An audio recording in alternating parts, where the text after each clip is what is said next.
everybody, thanks for coming. My name's Andrew, and I work at Microsoft. I'm on the MSRC vulnerability mitigations team, and let's talk about kernel exploitation. So most of you are probably aware of who MSRC are and what we do, but my team, the vulnerability mitigations team, we handle all of the security vulnerabilities that come into Microsoft. We are Microsoft's central security team. We triage the vulnerabilities to work out the severity of these issues, and then we work with the various teams, product engineering groups throughout Microsoft to fix those issues. They typically then be patched, in a patch Tuesday at some time after the initial reporting of the vulnerability. So I spend roughly 50% of my time doing this. I use the case information to try and find patterns within the vulnerabilities that we see such that we can develop mitigations to kill potential whole classes of vulnerabilities rather than dealing with point fixes across a series of issues. And then when I'm not doing that, we're doing, so typically I do red teaming exercises where we hack infrastructure in Azure and work with the product teams to fix vulnerabilities proactively in our internal infrastructure and products. So I worked on this piece of work with Rohit, who unfortunately can't join us today because he's over in the US. So what I want to talk about here really is our handling of some kernel vulnerabilities that we see. So we get a lot of vulnerabilities submitted to Microsoft. Now, typically, the bug which is submitted to us is clear. We double-click a POC, we get a blue screen. We can root cause that and work out what the cause of the crash was.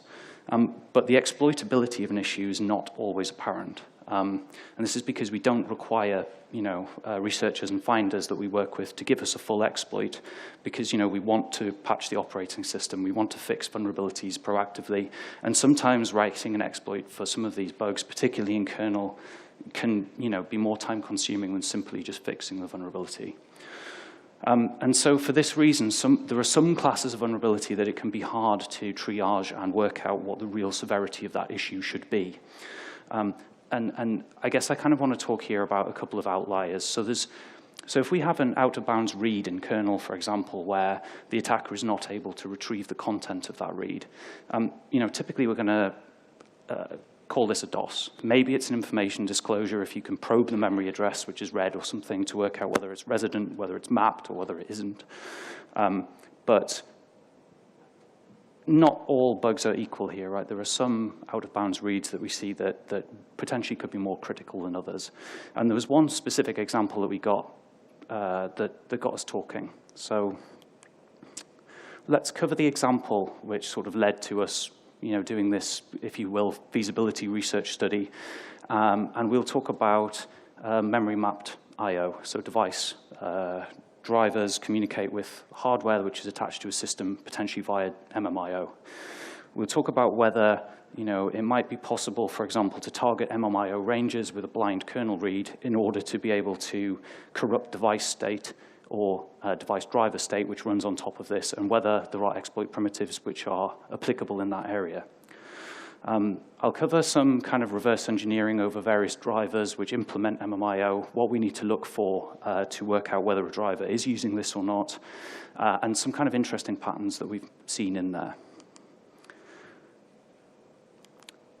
So I'll start with the vulnerability which got us talking about this. This was presented at Black Hat US 2021. After I started at Microsoft, this was one of the first Hyper-V cases that I handled. So in this case, it was presented by Peleg and Orphea at Black Hat last year. But essentially, a guest virtual machine is able to issue a packet which is sent to the host or the root partition. The root partition dereferences an attacker-controlled pointer, and it crashes the host. So that's a picture of our machine in my office, just blue-screened with this bug. Now, the bug's in the VM switch, which is the Hyper-V virtual network switch. So this provides virtual Ethernet services to guests which are attached to the machine, and communications happen via RNDIS over a VM bus from a guest to the host in order to reach this code. Now, the crash itself was, like I say, it's a dereference for read, but the value which we are dereferencing from the packet was used for nothing in this case apart from logging. And so it checks a field within this structure, which is partially attacker controlled. We dereference a value in there if it's not null. So here's an example of this structure. It's kind of unimportant, really, apart from there's this field here, which contains data which comes from a packet that the attacker controls. And the code, or at least a minimized version of the code, which handles this on the host side, takes the data which has been passed in, casts it to an example of that structure I've shown. We check if that field is null, and if it's not, we dereference it, and we get a nice 41, 41, 41 plus hex 20 crash. Now, we rated this vulnerability 9.0 CVSS guest to host RCE or VM escape. And the reason for this was because we can't guarantee that a primitive like this is not exploitable. In a case where we could, for example, point this to any memory region that exists within the host infrastructure or the host, can we guarantee that that doesn't lead to memory corruption? Because if we could point this to a device MMIO range, if we had a device which implemented a kind of quote-unquote interesting behavior, would it be possible to turn this into something which causes an onward memory corruption, with potentially like a write? So let's talk about memory mapped I/O. So MMIO is used or can be thought of as kind of a message passing mechanism which operates between peripheral devices which are attached to your machine, so your hardware, and the device drivers which communicate with those. So we can kind of view the logic at a high level as a state machine. And if we were to inject a read into that state machine during operations which were transiting that region of memory, would it be possible to corrupt the device driver which is reading and relying on that memory in order to cause a more critical memory corruption with our initial read? So there was an article which, I mean, is 6 years old now. This is discussing the implementation of MMIO in the Linux kernel. And you know, they highlight a bunch of issues or questions, areas in that code which could be of concern. There's a couple of points I'd like to pull out, I suppose. One is that the size of a write to an MMIO region is important. A device can respond very differently to, say, a write of a D word than it might to the write of a byte. So the size of the access is important. The second point is that if you considered a device which may be operated like a serial input buffer, that would imply, for example, that if we were reading characters from a queue which existed on the hardware device into device memory, when we read a character, it should be removed from the state of the physical hardware device also. And because this implies state between the two devices, I mean, you could imagine a scenario where you have a length prefixed buffer, for example. If you interjected a read at the point that the length was read from the start of the buffer, what then happens? If the device which is reading from that relies upon the subsequent characters, you know, as the length, then potentially we've got corruption issues. So there's been a few bugs in the MMIO space discussed. I won't go into the first two in much detail because they're hardware-based, and I want to talk more about software-based attacks here. The Intel one's interesting because it backs up the point that we made about the size of a read mattering. Here, if you read data from an MMIO region and the size of the read is not the same as, or at least as large as, the instruction set architecture size, so 64-bit, for example, then data can be leaked. The last example, which was presented at CanSec West this year, was particularly impressive. They demonstrated a full VM escape running on a Linux system with QEMU or KVM. And in that scenario, they chained together 4 bugs in order to break out of the VM. One of those bugs was a recursive MMIO flaw. This is essentially using MMIO regions that overlap, or that you can use to trigger a UAF vulnerability, for example. So it's kind of sort of demonstrated that these bugs can be bad for kind of guest-to-host escapes. But their research focuses primarily on using something like CodeQL to analyze the Linux source code, to find vulnerable patterns, and use those to find places that we might want to exploit. The issue is on Windows, we can't do that, right? It's closed source, we can't use CodeQL. We need to be able to find drivers via some other means in order to try and work out where the places are that we might want to be able to build attack primitives. And kind of that's the difference between what we want to talk about here. So how do we find something on a system which uses MMIO? There's a couple of kind of basic methods which, when the slides are published, you'll have links here, but I won't go into these because they're not too interesting. I'll talk about ACPI, and I'll talk about hooking the kernel in order to do this information or to dump this in a debugger. The first point is that MMIO ranges, as are mapped, are physical address ranges. They're not virtual address ranges. So if we were going from user mode to kernel mode and trying to use an attack primitive like this implies that we would also need a KSLR bypass. We'd need to know the physical address range where that resided in kernel memory. So what is ACPI? The Advanced Configuration and Power Interface. This controls kind of at a low-level operations, which include things like system power, hibernation states, sleep states, I/O probing, plug and play, and it's kind of designed to reduce the reliance on older technologies like SMM or SMI, so that we can bring control of some of the lower-level hardware into the realm of the operating system, rather than relying on some Intel secret source to do this for us. Now, ACPI is a subsystem which runs in Ring 0. It's managed by the ACPI sys driver, and it contains a full virtual machine. The virtual machine is capable of interpreting AML, which is ACPI machine language bytecode, and it can execute this. So that is a Turing-complete programming language. You know, you can go to the APICA website and download all your like Computer Science 101, Fibonacci sequence, you know, programming examples and write them in ACPI AML. Now, all of this information is built in the UEFI pre-boot environment. It's handed over to the operating system in phase 0 kernel initialization, and it's stored in the registry. That is accessible by low-integrity callers, so it's not protected you know, to high-integrity users or anything like this. And well, we can use these public tools to just dump information from in there.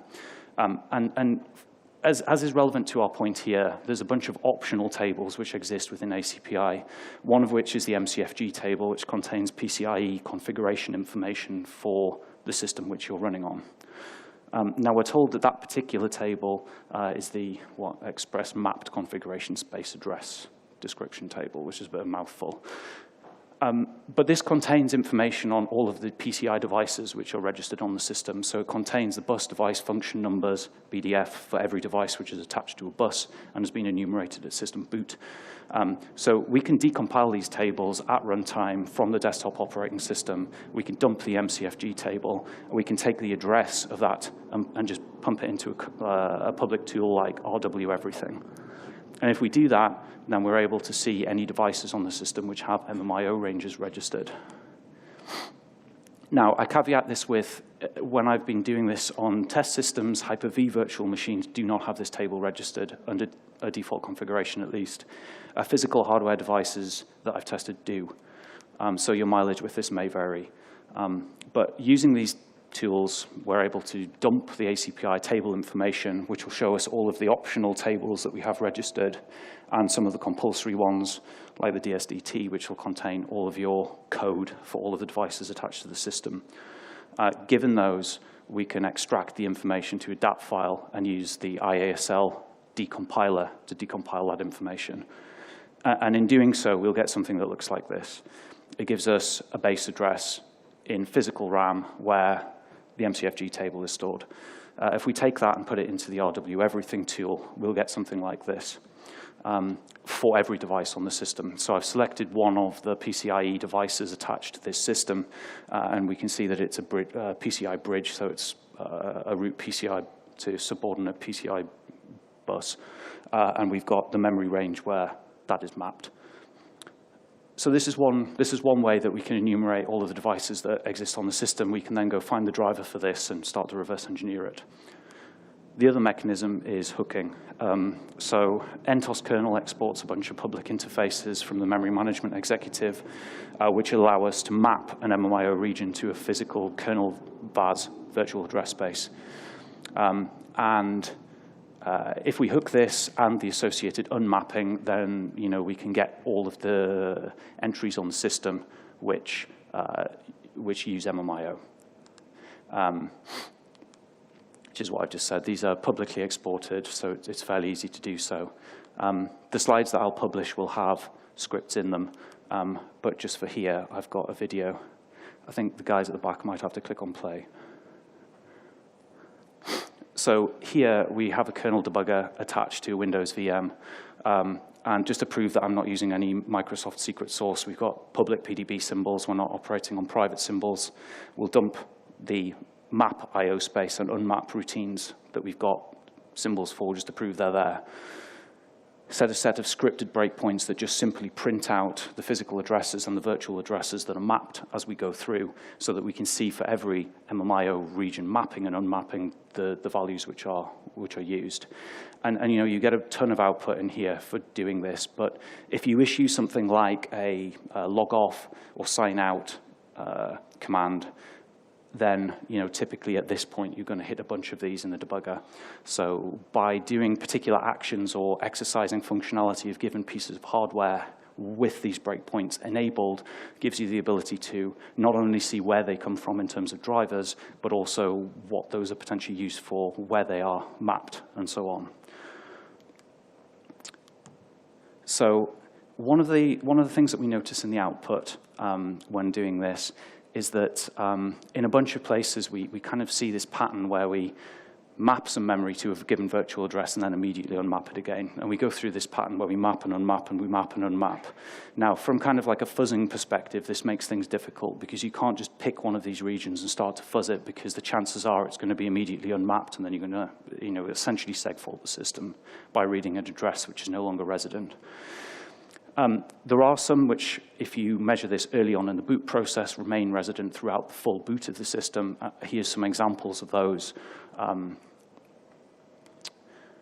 Now, given that we can find some things that use MMIO, we can find some driver files. Like, what do we want to do with those? So there's a list here of some that I spotted which use MMIO. I've looked at some of these, but not all of them. I'll talk about a couple and some of the points that are interesting within them. But one thing that I've not looked at all is the Hyper-V attack surface here. Like when we originally started looking at this work, we were trying to work out whether we could exploit the kernel from user mode, but actually the attacks that we're talking about here I think apply much better to Hyper-V. And for that reason, I've not looked at any of these drivers. And I think that actually this is, if anyone wants to continue building on this work, for example, that's a great place to go and look. Like, for example, if you examine something like virtual GPU or vGPU in Hyper-V, this is a virtual device which runs root side, so on the host. And it is a virtual device implementation which talks with a driver installed in a guest directly using MMIO regions. And there's actually some benefits to an attack of that nature because we don't need to understand complex things like virtual machine buses and how the information is transferred between the two. We just need to reverse engineer the driver on the host.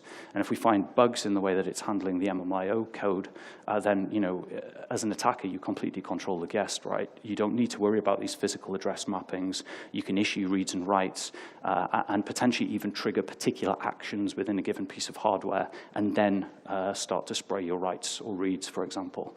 And in this way, I think that some of the primitives that we're talking about here potentially can be particularly powerful in that case. And the other thing that's worth note in that respect is that, MSRC are paying bounties of up to like $200,000 for bugs in Hyper-V. So if anyone's got spare research time, go look there. So one of the drivers that I looked at to start with was this one, the Intel AV Stream camera driver. So this is the embedded camera in this Surface Book laptop that I'm using here. And the reason I started looking at this is simply like I ran a noob strings, found the MMIO base addresses, and I was like, well, I'll start looking there. And the first thing that we see is it does MMIO map.io space EX. So this is the API that we talked about before. The first thing we do is we map a region of memory from the physical address into this local variable. We pass it to some routine called cache region, and then that is essentially stored for use throughout the rest of the driver. So it's a plug-and-play device, which means that when you turn the camera on, you get that little red light to tell you it's active. At that point, you get a plug-and-play device arrival event. And in the device arrival event, we map this MMIO region, we cache it to a global variable stored in the data section of that driver, and it's used for the duration of the time the camera is active.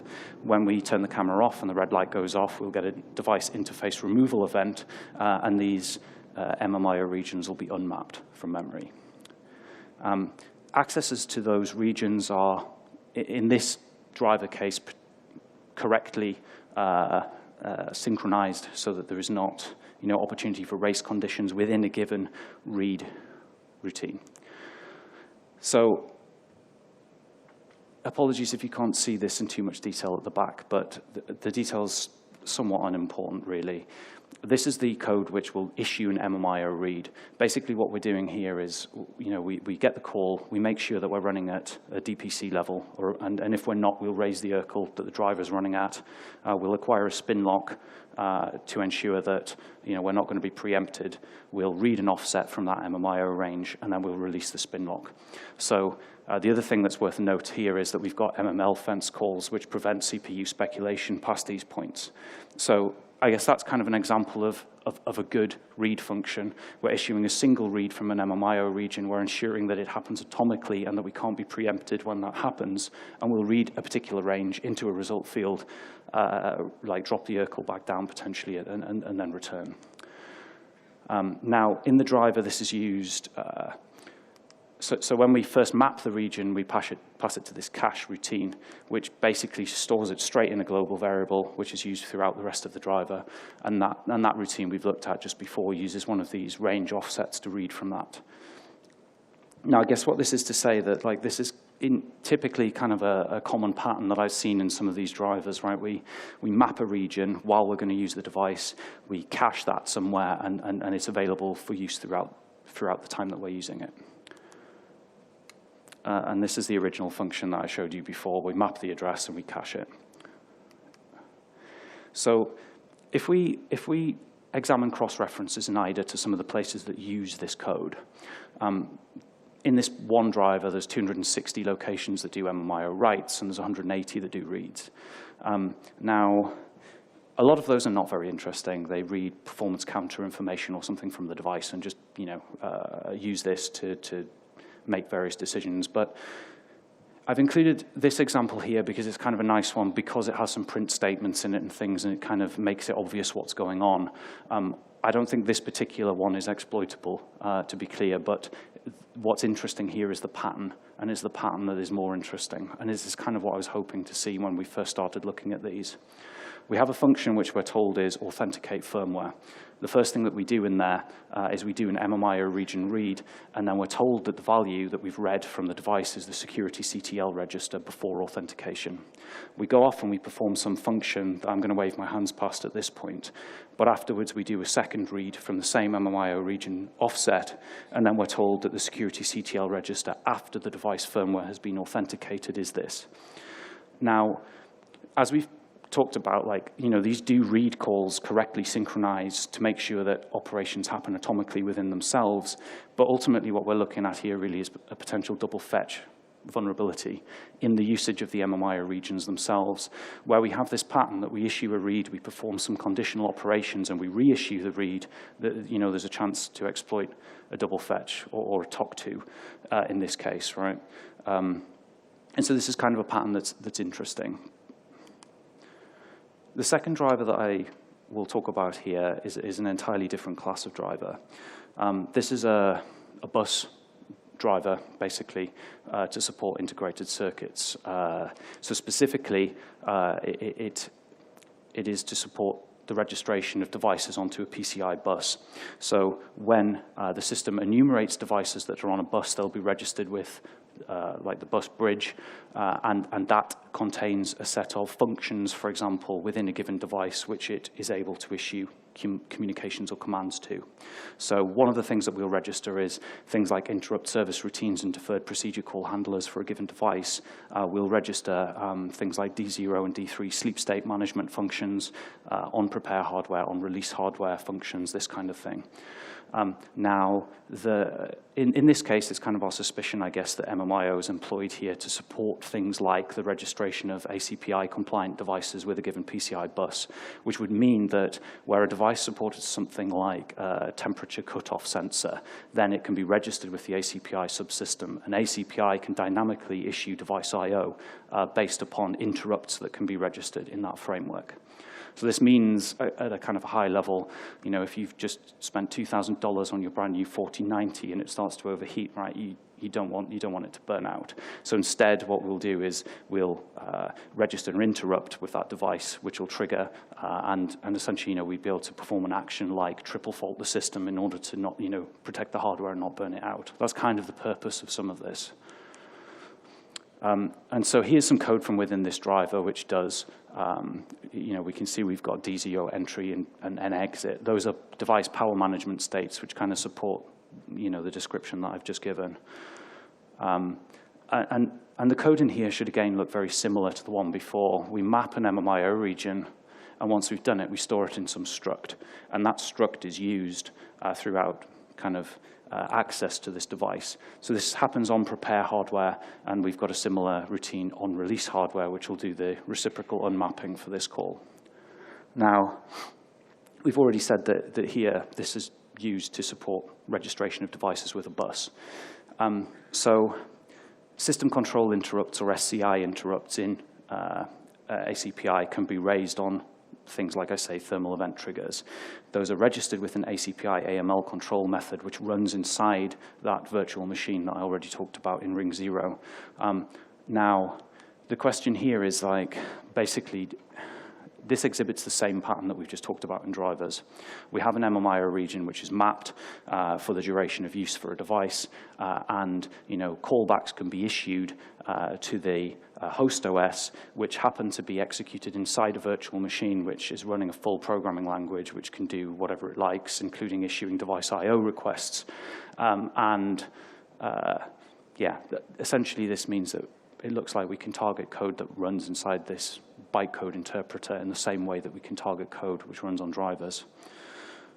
So, you know, discussion of some of the internals of ACPI is kind of beyond the scope of the talk here, but if you're a nerd like me, you can go and read the spec. That's out there. So this potentially means that anything which is using ACPI is interesting as well, and that those regions are mapped throughout the usage of that device. Once it's attached to the bus, that region is resident. So to start to, you know, to wrap up some of the observations here, typically we have this pattern, which happens a lot in drivers, where we map some region, we allocate a kernel virtual address space, we copy information out of that virtual address space, and we unmap the region. If we have patterns where we do some action that relies on this state, and then we do the same action again, then we've got opportunities potentially to exploit double fetch primitives here. And, you know, we've seen this in more than just the place that I've demonstrated. And typically these end up wrapped up into these functions like do a read, do some action, do another read. And because each individual one is synchronized, but there's perhaps not synchronization across the two calls, you know, that's where we have a potential to exploit this. And like I say, I think that this applies far more as a hypervisor attack primitive, right? If we've got a driver for a virtualized device which runs on the root partition, then being able to target this directly removes actually some complexity from the path of the attacker. At least one person doesn't think we're crazy. So this individual's a finder who's known to MSRC for high-quality submissions. They kind of agree with us that, you know, this double fetch primitive is something that potentially is potentially exploitable. The other issue that we talked about is kind of the opportunity to exploit race conditions here. So the order that these operations are executed is important, depending on the type of MMIO that's used. There are two MMIO schemes. We have uncached, which would mean that every read and write that's issued is independent, it's atomic, there's no combining, prefetching, caching in those scenarios. The other scheme that we have available is WC or write combined. In that scenario, we cannot guarantee the order of two sequentially issued MMIO operations reach the device in the same order. The hardware is free to reorder those. And in that scenario, if we have a device that is actually sensitive to the order that those are issued, then we need to ensure that we are locking in the way that I just showed in that driver before. And if we're not, we also have the ability to exploit race conditions in the issue of those operations. And you know, you may use the second one of these schemes if you were doing something like modifying a graphics buffer, right? It doesn't really matter what operation or what order you modify all the pixels in a buffer, as long as they've all been modified before you send it off to be rastered. So caching, memory fences, and barriers are important if you're using a write combined scheme is the main point here. I guess this is complicated. And where there's complexity, you know, typically there's potential for bugs. So if we move to wrap up some of this, you know, like programming devices at this level is complicated, you know, and there's a lot of devices out there. Like we've barely scratched the surface by examining a few which exist within the systems that we've looked at.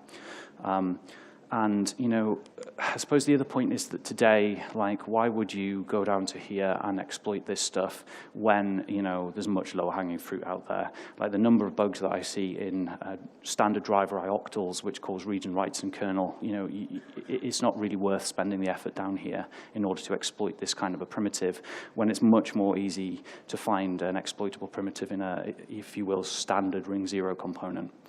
And so expending effort on weaponizing bugs in this space is you know, probably not going to give you a great return on investment unless you're able to do something like develop a complicated fuzzing platform which enables you to find, you know, large swathes of these bugs potentially in classes of device that are used a lot. Because that's the other point, like one of these bugs is going to be specific to a hardware device which uses it.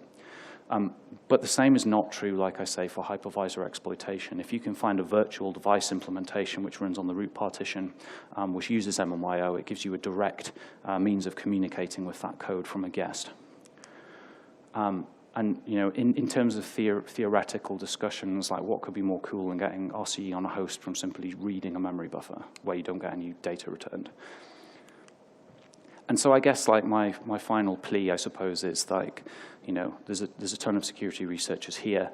Go look at this. Tell us if you can find some bugs. You know, hopefully I've tried to give you some tooling to be able to understand how you can find drivers which use this, some patterns which, you know, based on our experience, look exploitable. So you can, you know, go and start to reverse engineer some of these, look for patterns. And if you find anything cool, please let us know. That's it. Does anybody have any questions?